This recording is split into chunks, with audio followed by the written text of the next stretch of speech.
Hello, I'm Doug Muzzio. This is City Talk. It's spring break 2008 and into the 6th year of mayoral control of New York City's public schools.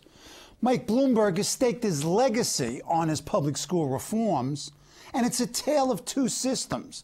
To some, it is not the best of times, but significantly better. For others, it's not so good and getting worse.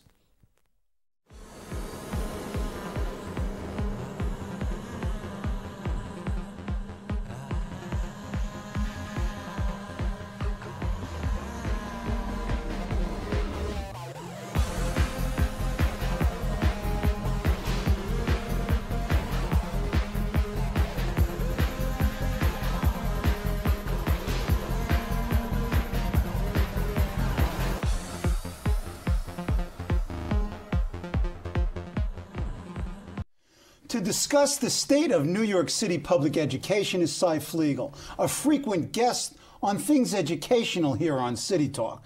Cy is the president for the Center for Educational Innovation, Public Education Association. Welcome back, Cy. Good to be here, Doug. Okay, so in June 2009, the state legislation that created mayoral control of the schools is up for a vote. You got three choices. Keep the system the way it is, kill it and revert back to what it was, or make some modifications. Let's talk about what might happen and what ought to happen. What's your sense of the success of mayoral control, generally? Well, I think it's been successful. And I think that if we just change the word control to responsibility, you'd get 98% of the people thinking the mayor should be held responsible for the New York City school system. It was fascinating to me all those other years when the mayor would be the critic of the New York City school system, when he has a role to play. Now, I just don't understand why anyone wouldn't want mayoral responsibility or mayoral control. Just take a look at what happens. Take any field. Say you were the art people in this town, and if you could convince the mayor to make art in education his #1 priority, you'd be jumping up and down. So that he became the educational guy. So what began to happen? Each commissioner, traffic, housing, so on, always said, how can I help the educational system? And when there was time for money, it was clear where money was going to go. It was going to the educational system. And none of the commissioners were coming around saying, well, I don't think that's right, and so on. So why not have the mayor, who's the #1 leader in the city government, saying, hold me accountable for the educational system? Okay, let's look specifically at some changes that have been made by Mike Bloomberg and Joel Klein. You've had multiple reorganizations. First of all, you had that dramatic centralization of control, and in the latest reform, you had a dramatic decentralization of control. You've tied promotion to test scores. You've had more standardized tests. You've closed poorly performing large schools. You've opened small schools. You've had a quote-unquote uniform curriculum. You've had a changing funding formula. Which of these changes ought to stay and which ought to be changed? What modifications need to be made? Well, I think this current reorganization, and it's not just, I'm not the only one who thinks that. Across the country, everyone is looking at New York because this is, in my opinion, the most creative governance change that's happened in a long, long time. Because we have decentralized to the schools. Has this really happened? I know the rhetoric is that we've had this, decentralization to the principal, and the principal's got the power and the resources. Is that true? Is that happening? That is true. Look, I happen to know because we are a PSO, a Partnerships Support Organization. So we work with 58 schools. Most of our principals are very happy that they have much more decision-making control. They really are being empowered. Now, it's true, they have to be held accountable. But most people are willing to be held accountable if you give them some degree of empowerment in decision-making. So I think it's working. I think that our principals are happy about it. What does empowering mean here? Okay, let me give you a couple of examples. One, you control your budget. Now you get a budget and you decide what kind of ways you want to spend your money, what your priorities are. 2, you now can hire the teachers you want in your school. We had a system where in September some guy would show up with a UFT transfer saying, I'm now in your school, who you never saw, you never spoke to. And they could bump less senior people. That's I know. right. I was part of the school system. That's a critical change. What business in this country doesn't control who works in their business? So I think that is a critical thing. Then there's a lot of decision making you can do in terms of strategies, in terms of implementing the curriculum. You can do almost anything in a school, and a smart principal empowers his teachers or her teachers so that they become part of the accountability system. The truth of the matter is, right now, the only one accountable in any system is the principal. He can lose his job because there's no longer the kind of tenure we had. So I'm biased about it because that's what we did when we were in East Harlem District 4. Right. So that if you put power into the school, you have every right to demand accountability. If you keep power at a central office of what used to be 110 and now Tweed, and just send the commandants down, no one buys into it. Now principals have to buy into it because they are accountable. Let's talk about accountability. How is this accountability made manifest? How is it accomplished? Well, there are 2 ways. There are more than 2 ways. And testing is only one of the ways. Standardized testing. We'll talk about tests, but go ahead. Okay, all right. They have quality reviews. They have progress reports. So that takes a look at the school. So they have a peer group come in there, spend 2-3 days, and says, what's the environment in this place? Is this a good learning environment? Which takes you away from just a test course. See, whenever you say just, there's no thing should be just one thing. Right. But it's a combination of things. It is, what's the school like? What's the involvement? What's the attendance? What's going on in this school? How do kids feel about it? How do parents feel? How do teachers feel about it? See, my argument has been, because I know that one of the arguments has been, well, parents were not involved in the decision-making process. Well, that's one of the critiques of the current system. But my argument is, there's no better place for parents to have some real input than at the school site. Whenever they try and give you citywide parents association, nothing happens from the citywide parents association. But in a school, you get a group of parents who want to be involved. That principal is going to be listening a great deal to what those parents want. One of the criticisms, though, has been that the mechanisms for involvement don't exist, and that the so-called parent coordinators are often chosen by the principal and are an inadequate conduit to the parent community. Well, I understand that, and that's a legitimate criticism. But I will tell you this, smart principals are willing to have see, first of all, I don't believe in coordinators of anything. Whenever you call someone a coordinator, you're saying you have no power and you just bring me information and so on. They should have real parent representatives. They should turn these coordinators into representatives. Smart principals want to really know what's happening with their parents because it's not that hard to win over your parents. They always test your credibility. I remember when I was a deputy superintendent, some guy would come in, he wanted to fight. I said, you want to fight with me? We never met before. And depending on how big he was, I was thinking, I most likely could beat you up if we had to. But I said, what is it that you're so angry about? So you listen, you acknowledge, you say, hey, this is an important matter. We used to have principals come with a complaint, say, that could never happen in my school. How do you know it could never happen in your school? You say, thanks for bringing this important matter to my attention. I'll investigate it and I'll respond. I'll get back to you. Once you do that, the case I'm giving the point, guy came and says, the teacher hates my kid. I didn't say, impossible, how could a teacher hate a child? They love all the kids. So I went to the school. I asked the principal, tell me about this kid and the teacher. He says, the teacher hates that kid. I said, change the kid's class. Now the parent get comes. rid of the teacher. Yeah. Now the parent comes back. I said, hey, you were right. The teacher does not like your child. we're moving him into another class with a teacher that likes him so. That parent was mine forever. So it's not hard to win over parents. Parents care about their kids, and they test you. And if you just act, you don't have to give over the school to parents. I don't believe in that. So that I think a good parent group under the current system can have more power than at any other time.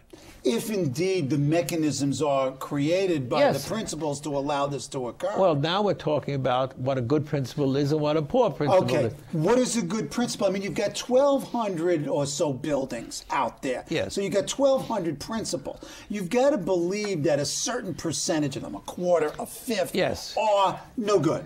Correct. Whatever the criteria are. You're kind. 1/5, you're being very kind. I'm being very, okay. The third, what do you do with the 200, 300, or 400 principals who aren't making the grade? Well, the first thing, your first responsibility is to make them better.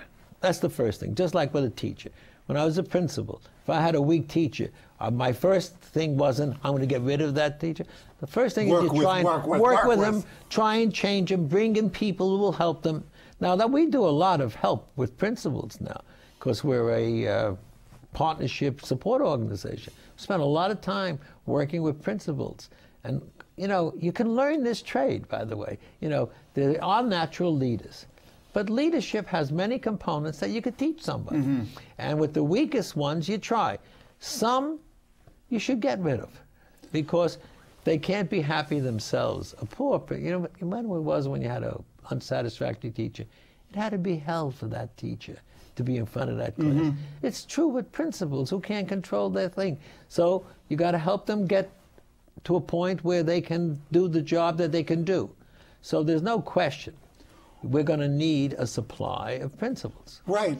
And where do you get that supply? I mean, the current approach has been through this Leadership Academy through the Department of Education, which is really essentially a privately funded operation. How do you train 200? How do you create 200 new principals? Well, I'll give you my own bias. Go ahead. I think we've ignored the assistant principals. Now, we have 1,400, we may have 3,000 assistant principals in the schools today. We have to assume in that group of 3,000, there's got to be 200. There's got to be 200 who want to be principals and who are good at leadership and understand instruction and so on. We got to focus on them. We got to start using them. And we haven't done that. I don't think we've done that, no. How do we do that? Well, the first thing you do, I think, is you talk to principals and you ask them to nominate APs who they think would be good principals. And then you have a criteria. You see, part of the problem, and you understand this better than anyone else, how did you become a principal? You took 18 credits of administration. Right. I always tell the story. Teacher comes home and says, look, they think I'm a terrible teacher. So he says, well, why don't you become a principal? The mother says to the guy, go take the 18 credits. That's self-selection. You can't, by the way, there's a change now, because I know we just gave a workshop. You now have to become part of a pool in order to become a principal, and it's almost is not as strict as what the Board of Examiner test was. I remember the Board of Examiner, that's how I got my license. That's right, and that's how I got my license. So now they have to take a test. There's a written test, and there's an interview, so that we got interviewed by 3 school administrators. Of course. So I think they're reinstituting that now, because I know they are. So that from now on, if you want to apply to become a principal, you have to go through this preliminary test to get into the pool, which is one way. It's not guaranteed, because look, in our day, you know, as much as it was wonderful in our day, of course, it's always better 20, 30 years later.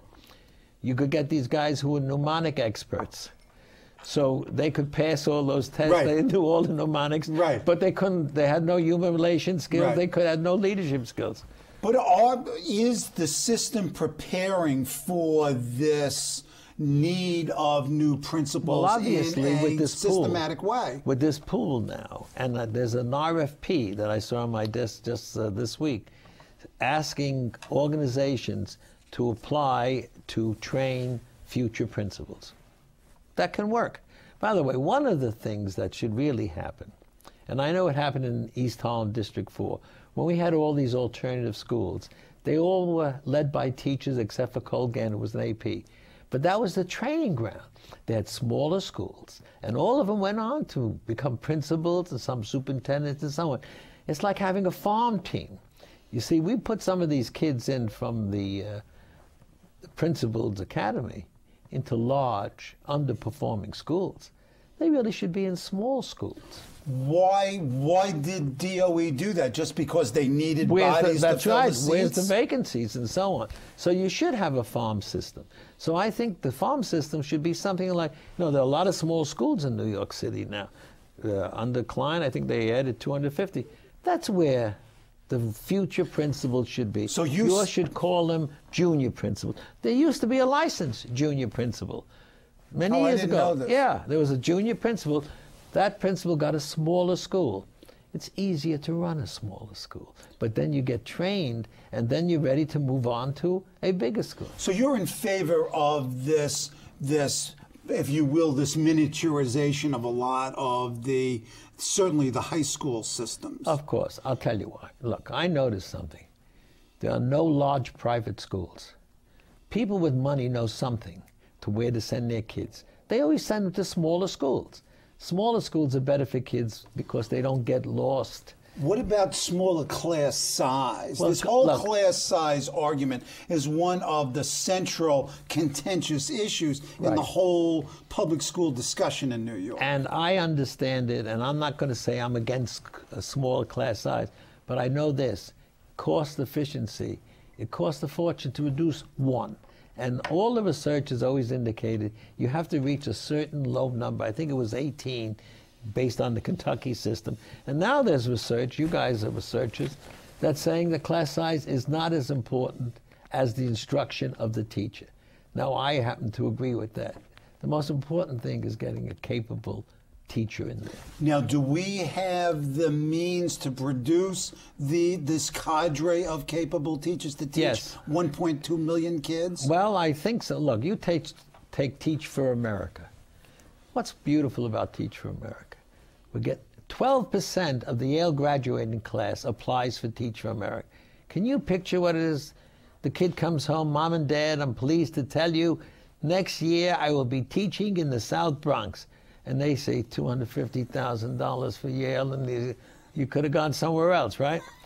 But we're getting smarter people in. There was, I've told you about this, study in Arizona. Highest variable between pupil learning and teachers. The marks the teachers got as undergraduates. Really? Yeah. So what does that tell you? We need smarter people in there. How do you attract them? Well, Teach for America. And prevent them from burning out. Well, you see, we have to accept the idea. We accept it in every place else that people will have 3, 4 careers. Isn't that what people tell you? Mm-hmm. So we ought to accept that in teaching. It ought to be, look, I'm happy to get a Teach for America kid for 3 to 5 years. And I'm told that 60% stay in education. There's over 50 Teach for America principals in New York City. That's a lot. So you begin to see. You could, look, I've always felt it's like a Peace Corps, basically. There are a lot of idealistic, young, bright people who would like to teach. We can't say to them, you have to stay here forever and teach, because they have the capability of making much more money elsewhere. Sure. But I think it can happen. Okay. I don't want to predict the depression. If you had a depression, you'd see how fast you'd get very depression is cure for our educational system. Now, I don't think you want to argue that. The city instituted report cards, and schools got letter grades, A through F, which created a great deal of both confusion and consternation. Two things. One, the use of report cards, and two, what are the criteria? What are the elements of these report cards? Are they important? Are they valid? Yes. Well, let me give you my short take on it. I think it was a good beginning. I think the mistake they made was they should have had 2 marks. In other words, there should have been, it's just like in the business world. In the business world, they say, how much money is this division making? Right. And if it's making a lot of money, they get support and they get a good mark. Right. In addition, it's value added. So there's a mark for, did the school, where were they 2007, where are they 2008? That's value added system. Right. They only gave a value added So mark. you had schools who were very high performing. performing. So they should have gotten the A. So you should have 2 marks. You should get A, and then this is a good thing. A lot of our schools that have the brighter kids or wealthier kids, whatever you want to call it, they could go down. So the value added kept them kind of honest. Mm-hmm. Now, it was a little ludicrous. If you were at 98% of the kids in levels 3 and 4, 2 kids who disappear can bring you down. Right. So there should have been 2 marks. One, just the general performance of a school. Right. And this is all based on standardized tests. That's right. Is that an appropriate, an adequate criteria? Well, the quality reviews are important. Now, what explain? A quality review is a peer group comes in and spends 3-4 days in your school, checking out everything. What's the learning environment? How are kids treated? Like they do at the various university departments. That's right, of course. Okay. So that's okay. Okay. So look, the parents know nothing. You know, most parents, didn't know anything about a school being good or bad, basically. So at least it was the beginning of saying, hey, someone thinks this is an A school. And then if they begin to learn, well, it's really an A because their kids are improving because they were down low. So that anything that gives parents more information, I'm for. Well, part of the problem seemed to have been the confusion of what the report cards incorporated and why they incorporated. That was stage 1, and I think they know they made a mistake. Okay. And I'm sure you're going to see this dual kind of marking going. Okay. Let's go more directly to the various tests. One of the arguments that's going to be made, on the debate over mayoral control is, has the system actually improved? Yes. And if you use variety of standardized tests, and I've looked at them, the national test, the state test, the city test, it's Mark Twain, lies, damn lies, and statistics. Okay, you take the state test. Go ahead. Don't ever be under the impression that the state is anxious to make New York City look good in education. Historically, the state and the city always were at war. Right. We're now using state tests, right? So the city is doing much better. So you say... When you say the city's doing much better, specifically... I'll tell you what it does. You compare them to the 4 other cities in the state.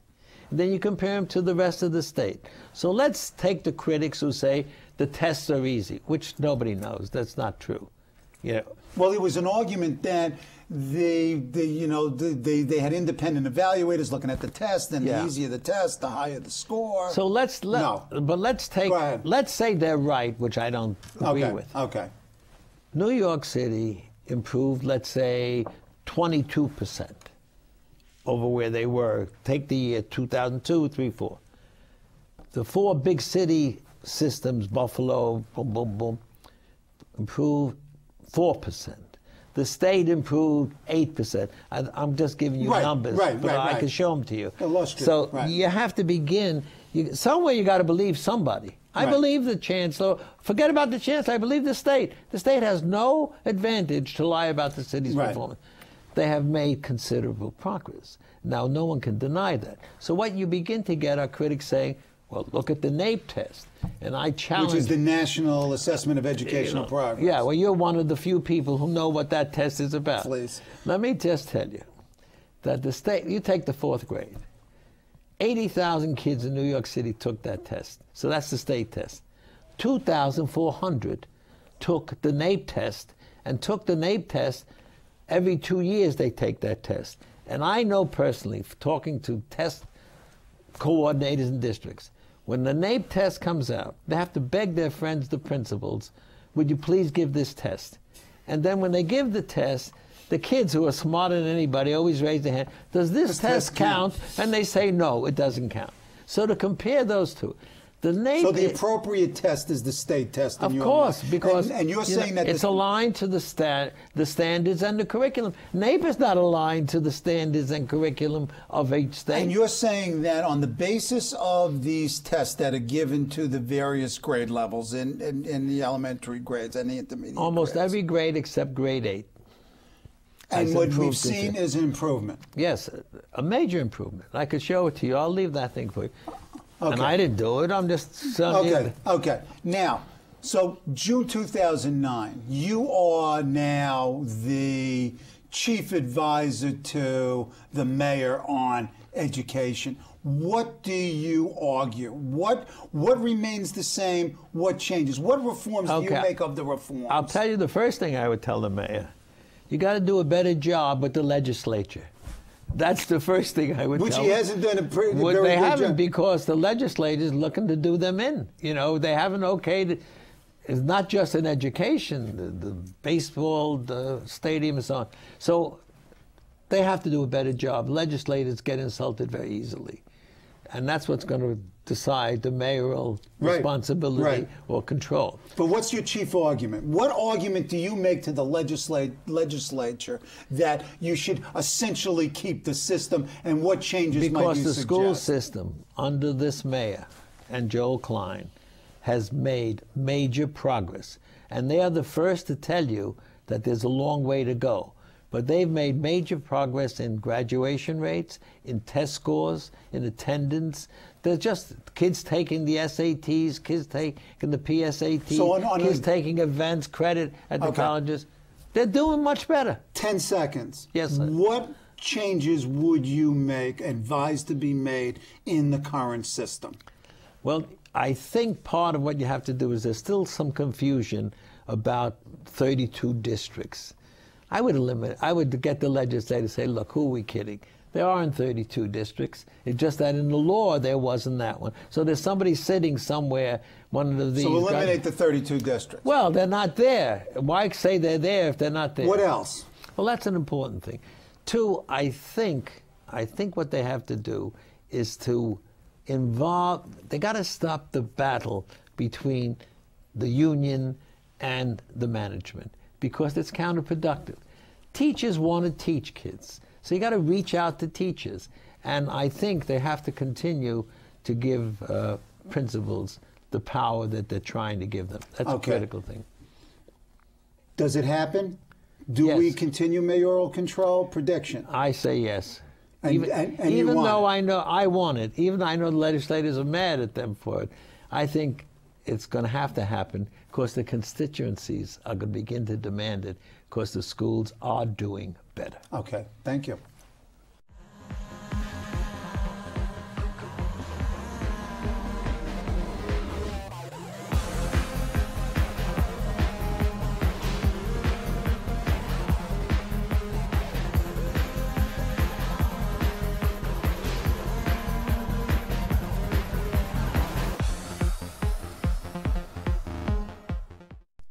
Hello, I'm Doug Muzzio. Let us know what you think about this show. You can reach us at CUNY.TV.